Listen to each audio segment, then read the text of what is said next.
Olá, boa noite, boa tarde, boa noite, né? Agora aqui no Rio Grande do Sul, a gente já tá com... Pessoal, se brincar, aqui em Passo Fundo, a gente tá com 6 graus agora, mais ou menos. Tá bem frio, como deveria ser, obviamente, aqui no Rio Grande do Sul. E a ideia é que a gente possa, então, hoje, mudando um pouco... Oi, Márcia, tudo bem? Mudando um pouco o horário da nossa live, porque começa um novo momento, né? Uma nova temporada, uma nova série de lives, que a gente possa ver como é que se comporta esse horário. Eu gostaria muito de saber de vocês, se estão me escutando bem. Oi, Isabel, tudo bem? Bem-vinda. Se me escutam bem, se vocês conseguem, se tá bom o áudio, o meu microfone. Oi, Cristiane. Eu peço a vocês que, nesse primeiro momento, possam compartilhar a live, né? Compartilhar esse link, convidar seus amigos, suas amigas, seus colegas. Não comecei a contar ainda, né? Nossas lives são lives de 18 minutos, para que vocês possam se organizar. Boa noite, tudo bem, Mônica? Bem-vinda, Verônica, Wanda, que bom tê-los aqui comigo. Leonardo, nessa discussão. Tá bom, Verônica? Que bom. Um recurso que eu uso sempre, gente, e eu tô com um computador aqui do lado, só para a gente poder ir acompanhando, é criar salas de vídeo. É bem tranquilo de fazer isso, né? Você acessa a live, logo embaixo vai ter o compartilhar, e no compartilhar tu pode criar uma sala de vídeo. Aí o que o Facebook faz? Ele localiza algumas pessoas da tua rede que tem similaridade de interesse, né? Já estou publicando minha sala de vídeo aqui. Que tem os mesmos interesses que você e vai trazendo mais pessoas para conversar. Por que eu acho que é legal isso, tá? Fazer essa movimentação. Não pela live, mas pelo assunto. O assunto de hoje é muito importante, né? Hoje a gente vai aprender um pouco e conversar um pouco sobre esse ensino híbrido que há bastante tempo eu tenho falado, que é o futuro próximo da educação e que agora, infelizmente, por conta dessa pandemia, a gente está ouvindo falar muito, mas muito dele mesmo. Então, boa noite, Osmeri, Jocely, Ivana, Aline, sejam todos muito bem-vindos, tá bom? Então, vamos compartilhar. Eu estou controlando aqui, a gente está com 74. Quando a gente chegar a 85, eu começo, tá bom? A falar um pouco sobre a questão do ensino híbrido. Nessa, vocês lembram que eu coloquei ali que é uma live 2.0, por quê? Oi, Eugênia, de Curitiba. Curitiba também é bem frio, né? Bem frio por aí. Então, mas eu lembro que eu botei a live 2.0 porque a gente fez 14 lives da primeira temporada, que era 1.0. E o nome dela, 81, faltam 4, e o nome da primeira temporada era Sendo Professor em Contexto de Ensino Remoto. Começou sendo professor em um contexto de ensino remoto emergencial, fechou, 87, vamos lá. Depois passou a sendo professor em um contexto de ensino remoto, e agora que a gente começa a se organizar para o retorno, e aqui no Rio Grande do Sul, o governo do estado tem usado muito a ideia de ensino híbrido, que eu acho muito legal, desde que a gente possa aproveitar esse contexto de ensino híbrido para qualificar a educação, até porque a gente vai estar, de alguma forma, antecipando o futuro. No futuro, pessoal, a gente vai ter um conjunto de atividades que vão ser feitas fora da escola e um outro conjunto que vai ser feito dentro da escola. Tá? Boa noite. Eu gostaria que vocês colocassem as cidades onde vocês estão conversando, é legal, porque a ideia de uma rede social digital é criar redes. Então, que vocês possam, colocar de onde vocês estão falando. 2, interagir entre si. Né? A grande questão aqui é a gente poder interagir. E 3, e mais importante, que vocês me ajudem, tá bom? Me ajudem porque, como é 18 minutos, não comecei a contar ainda. Tá aqui, ó. Ali, ó. Eu não vou me perder, tá? não comecei a contar ainda os 18 minutos, eu gostaria que vocês pudessem, olha só, além de colocar seus contatos, além de colocar suas impressões, além de colocar questões, como a gente define os 18 minutos e a gente não busca interagir nesse momento, tanto a não ser das boas-vindas para vocês, as boas-vindas para vocês, eu gostaria muito que vocês se colocassem, as pessoas conseguissem conhecer e conseguissem, de alguma forma, se conhecer a partir do que a gente está fazendo aqui. A outra questão, e aqui vem o desafio, quero ver se vocês são boas e bons ou não. Ô, Adriel, tudo bem? Um abração para ti. Eu quero pedir e desafiar que a gente crie uma comunidade, não somente dizendo de onde a gente vem, de onde nós viemos, e colocando as nossas percepções sobre o assunto, mas também e principalmente tendo uma abinha do ladinho do Google lá, e eu vou falar de várias coisas, e o que vocês acharem sobre essas coisas que eu estou falando na internet, coloquem ali. Falei de um autor, coloca ali. Falei de um livro, procure e coloca ali. Falei de um filme, procure e coloca ali, para a gente poder, de fato, sair daqui melhores do que a gente entrou. Eu acho que essa é uma questão fundamental, não somente dessas lives, mas das nossas vidas. A gente tem a obrigação de sair melhor do que a gente entrou, em qualquer coisa. E mais, né? A gente tem uma obrigação em fazer com que as pessoas saiam melhores também pela convivência que tiveram conosco. Então, eu gostaria que vocês pudessem, eu quero ver se vocês concordam comigo, tudo bem? De me ajudarem a colocar coisas ali, links que a gente vai colocar, vamos ver? Eu quero ver aqui, tem Santa Cruz do Sul, tem Pejuçara, tem Saranduva, tem Cruz Alta. Pessoal, Ivana, um abraço. Não, Cruz Alta passou lá para cima. Cruz Alta, ali o Fonso, Santa Rosa, Nadir, aqui de Passo Fundo, Santa Cruz do Sul. Meu pai viveu a vida inteira em Cruz Alta, uma cidade que eu gosto muito, faz tempo que eu não vejo. Recife, meu Deus, quantos graus, Gabriela, em Recife? Que saudade de Recife, né? Porque, bom, mas eu tô no Sul, e no Sul é legal, porque a gente gosta de frio também. Meu chimarrão tá ali, não vou tomar para não me afogar. Tudo bem, pessoal?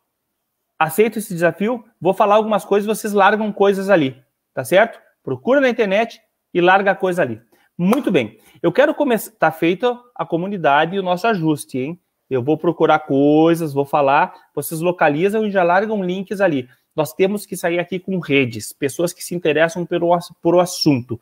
Qual é o assunto? Ensino híbrido. Depois a gente volta para a temática da gamificação, vou falar sobre isso depois com vocês. Mas agora o que a gente precisa é pensar um pouco sobre o que é esse ensino híbrido. E por que ele é tão importante? E por que você, Adriano, Adriano, fala há bastante tempo que essa é um caminho da manutenção da relevância da educação, das instituições de ensino tradicionais como a gente conhece, tá bom? Por quê? Vamos lá, olha só, 27 graus, Gabriela, isso é só para fazer inveja na gente. Eu quero começar dizendo que não é ensino híbrido, tá? A nossa conversa hoje é sobre ensino híbrido veio para ficar, saiba por quê. O que não é ensino híbrido? Primeiro, educação à distância não é ensino híbrido, já falamos sobre isso. Educação à distância parte do princípio de que nós temos pessoas distribuídas no mundo e que vão ter acesso a um conteúdo em diferentes horários e em diferentes momentos. Beleza, tá bom? Olha só. Ô, Cris, vou te colocar aqui porque tu é uma parceira nossa nessa discussão. Tudo bem? Lá de Cuiabá, falando com a gente. Aqui, Cruz Alta, cidade do meu pai. Você vê que meu pai só morou lá, mas ele foi há muito tempo, ele nasceu em Rio Pardo. Olha aí quanta gente, bem-vindos, beleza. Vamos continuar então. Olha só, o que não é? Educação à distância não é ensino híbrido, tá bom? Então eu tenho material que as pessoas consomem, fazem alguma tarefa à distância, beleza, não é ensino híbrido. Ensino remoto também não é ensino híbrido. Por quê? E a gente falou sobre isso. O ensino remoto pressupõe encontro síncrono, não presencial, remotamente, mas a gente vai fazer interações. A gente falou bastante sobre isso, né? Não vale largar texto em um contexto de ensino remoto, respondam questões. Tá? O ensino remoto é momento de interatividade. Ensino remoto é momento de discussão, de movimentação, tá bom? Então, isso não é. A gente tem que tirar da nossa cabeça EAD e tem que tirar da nossa cabeça ensino remoto. A gente está falando de ensino híbrido. Por que não é? Eu já vou falar no final o que é, tá? Por que ele não é contingencial? Ih, esqueci, vamos começar aqui. Por que ele não é contingencial? Por que não é só para agora, para a volta da pandemia, o ensino híbrido? Pelo seguinte, pessoal. Mas aí a gente precisa conversar uma coisa aqui, antes de continuar. Estão ligados em Matrix. Matrix. Tem um momento em que o Morfeu ele entrega ele oferece para o Neo uma pílula vermelha e uma azul. Alguém já deve estar procurando nessa hora lá no Google essa imagem para colocar aqui para a galera. Uma vermelha e uma azul.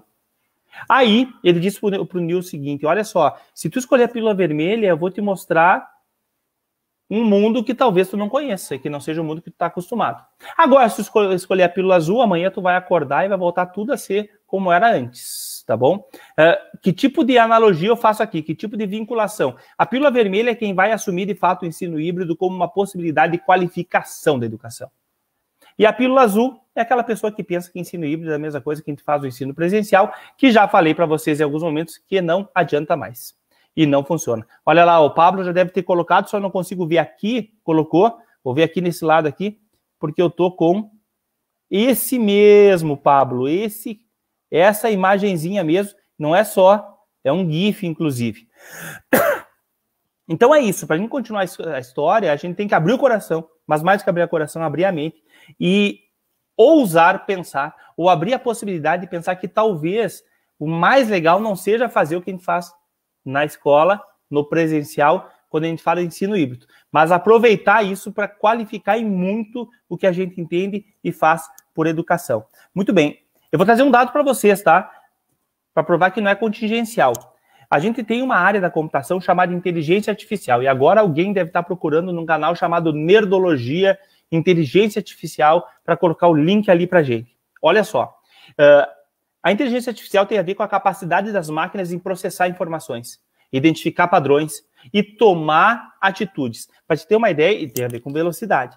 A máquina em 1960 e 40 e poucos, a máquina mais potente que a gente tinha, o computador mais potente, em 1943, se chamava ENIAC. E o ENIAC fazia 5.000 operações de ponto flutuante por segundo. 5.000 operações é bastante coisa, eu estou falando de 1943, e eu acho que ninguém daqui que está aqui, nasceu em 43. Se nasceu também, não há problema. Tá bom? Não há problema. Olha só, alguém deve estar procurando lá no YouTube Nerdologia Inteligência Artificial. A máquina mais rápida do mundo em 2019, que se tem contato, se chama Frontier. E o Frontier, ele é, olha só, ele é um computador que opera numa velocidade de 1.5 exaflop por segundo. O que é 1.5 exaflop? É 1.5 quintilhões de operações por segundo. Gente, isso é muito rápido. Isso, de fato, cria um contexto de hardware tecnológico que possibilita, assim, que a gente simule processos cognitivos de aprendizagem, tá certo? Então, o que a gente tem no mundo hoje se colocando é o seguinte, é uma situação onde inteligência artificial, junto com o avanço da robótica, faz com que muitas atividades passem a poder ser feitas por quem? Por robôs. Aconteceu agora há pouco uma discussão, obrigado, Silvana, de uma atividade de uma instituição de ensino superior que fez a substituição de 120 professores que corrigiam provas e trabalhos por conta da adoção de inteligência artificial, de um robô de inteligência artificial. O robô, quando a gente fala, pessoal, não é aquele robô humanoide, tá? Um robô não precisa ter nenhum tipo de corpo físico.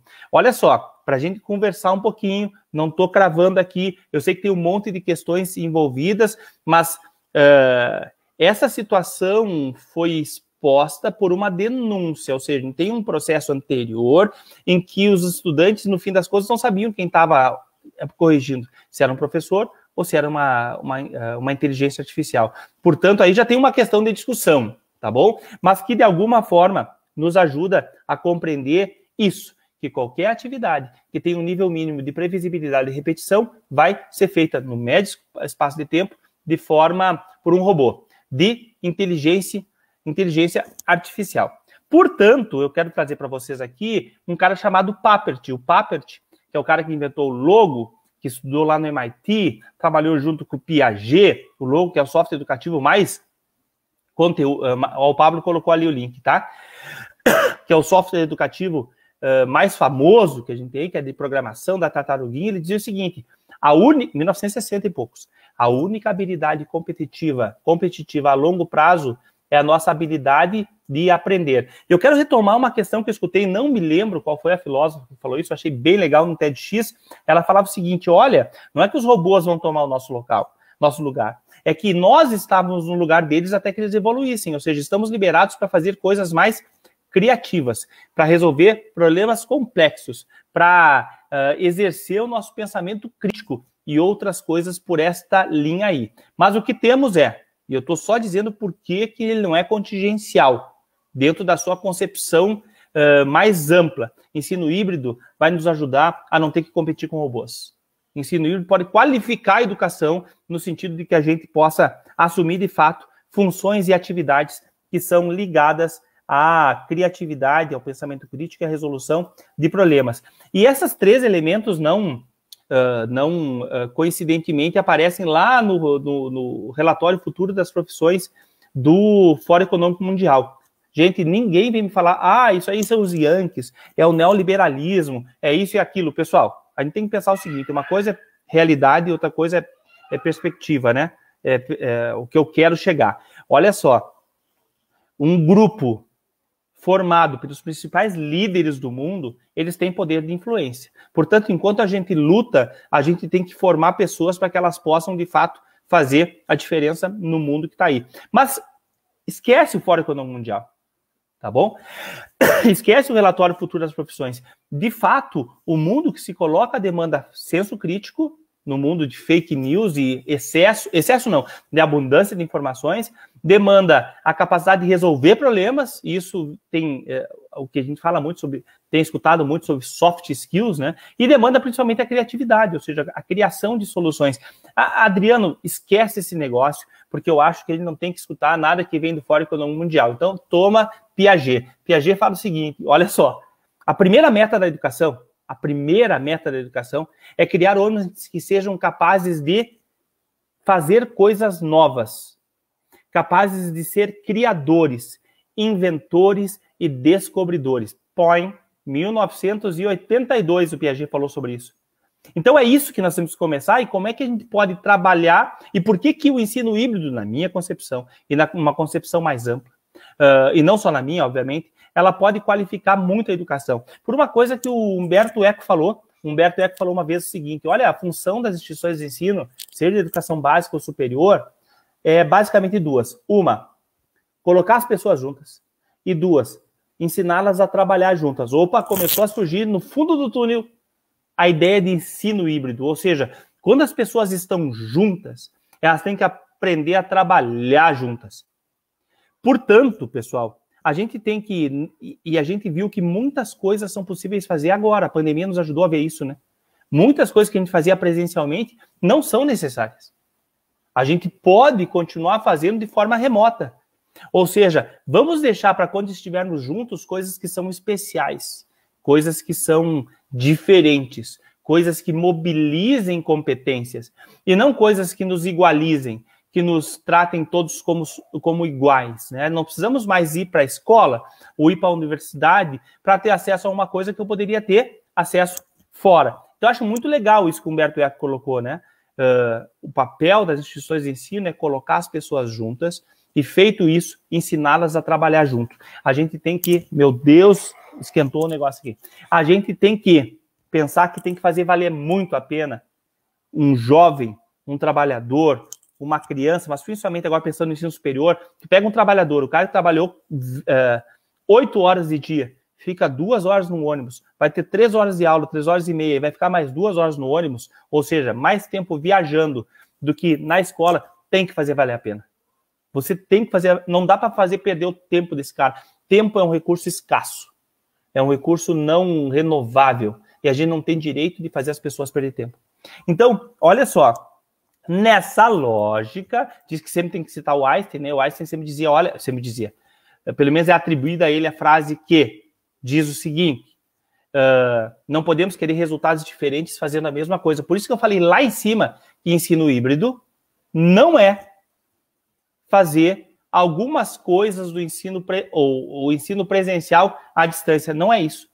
Tá bom? Então, o que é ensino híbrido, no fim das contas? O ensino híbrido é quando eu pego tudo aquilo que demanda passividade e jogo para que a pessoa possa fazer em outro momento, utilizando os seus dispositivos tecnológicos, utilizando diferentes formatos e assim por diante. Coisas que não demandem a interação, não demandem interação entre as pessoas. Ou um nível de interação muito baixo. E eu deixo para quando essas pessoas estão próximas, olha o link aí com o que o nosso amigo Humberto Eco colocou, quando essas pessoas estão próximas, quando os principais recursos que nós temos, pessoal, estão juntos, que são os nossos smartphones, não, estou brincando, os nossos cérebros, esse é o principal recurso, a gente possa colocar em movimento esses caras, possa apresentar desafios, que eles possam desenvolver o seu senso crítico e trazer soluções criativas. E aí que reside o ensino híbrido, ou seja, quando eu estou longe, eu consumo. Consumo o quê? Aquilo que um curador, aquilo que alguém que tem mais experiência do que eu selecionou para mim, pode ter até criado uma chave de leitura no sentido mais amplo possível, para que eu possa me localizar e ter acesso a alguns conceitos que, quando eu estiver junto, eu vou poder colocar em movimento. Então, eu sei que a pirâmide de Dale ela é muito questionada, mas pensa na tua experiência prática. Na tua experiência prática, o que fica mais? Aquilo que você leu, aquilo que você viu, que você escutou, que você viu alguém fazer, ou aquilo que você mesmo fez? Essa é a grande questão, tá? Aquilo que você mesmo fez. Aquilo que você ensinou para alguém. Então, a ideia é, quando eu estou à distância, eu vou ver, eu vou escutar, eu vou assistir, eu vou ver uma simulação. Quando eu estou presente, eu vou ensinar alguém. Eu vou construir alguma coisa. Então, o ensino híbrido deixa para fora do ambiente educacional físico aquilo que eu posso fazer sozinho, que eu posso consumir, aquilo que é mais passivo, e coloca dentro do ambiente, e aí que está a questão. Porque a primeira parte é fácil, pessoal. A segunda parte é que é difícil, e não por causa do ensino híbrido, porque isso já devia ser assim há muito tempo. Porque eu preciso trabalhar com conceitos de maker spaces, eu preciso trabalhar com conceitos de STEM, Science, Technology, Engineering and Mathematics, quer botar um H aí, de Humanities, pode colocar no meio. Eu preciso trabalhar com metodologias ativas, gamificação, design thinking, pure restriction e outras coisas. Eu preciso trabalhar com a lógica do hands-on, ou seja, botar a mão na massa. Essa é o pulo do gato do ensino híbrido, onde a gente precisa, de uma vez por todas, trabalhar como curadores à distância, quando a gente não está junto, e quando estamos juntos, trabalhar como mobilizadores de competências, tá bom? Olha só, fechamos agora os nossos 18 minutos. Eu quero só dizer para vocês que a gente deveria pensar no ensino híbrido não como algo que é transitório, algo que é emergencial, algo que é passageiro, mas como algo que pode, se nós assumirmos essa concepção de ensino híbrido, onde você faz com que, quando as pessoas estão juntos, aquilo valha a pena, é o caminho principal e talvez o caminho mais potente para a manutenção da relevância das nossas instituições. Então, eu finalizo, agradeço a todo mundo que colocou no e-mail, agradeço a todo mundo que colocou seus links ali, dizer que nós vamos passar a fazer essas lives agora, todas as terças e quintas, às 18h30, e temos mais uma live do Bileb, que é nas quintas-feiras, às 22 horas, para pegar um outro grupo aí, a gente está falando agora sobre aprendizagem criativa e os P's da aprendizagem criativa. Deixo o convite para vocês, para quinta-feira agora, às 18h30, para uma live onde eu vou estar recebendo o Wagner Ebert, que é um doutorando em educação publicitária, e a gente vai estar falando sobre o desafio nos games e como é que a gente pode aplicar a mesma lógica dos desafios dos games na educação. Na sequência, o que eu vou fazer? Lembra que eu falei da parte presencial? do ensino híbrido, onde a gente tem que trabalhar com a ideia de movimento maker, de STEM, hands-on. Então, eu vou intercalar gamificação com esses elementos. Então, na semana que vem, a quinta agora tem o Wagner, todo mundo convidadaço. Na próxima, a gente vai trabalhar na terça-feira sobre movimento maker, depois a gente trabalha sobre gamificação, depois sobre STEM, depois sobre protagonismo nos games, depois sobre hands-on, e aí a gente vai trabalhando com questões ligadas à cultura digital, ao ensino híbrido e à nossa responsabilidade de fazer com que a vida dos estudantes que passam por nós possa sair ressignificada, potencializada a partir da interação que a gente tem feito com eles. Gente, muito obrigado. Cuidem-se, lavem suas mãos e vida longa e próspera.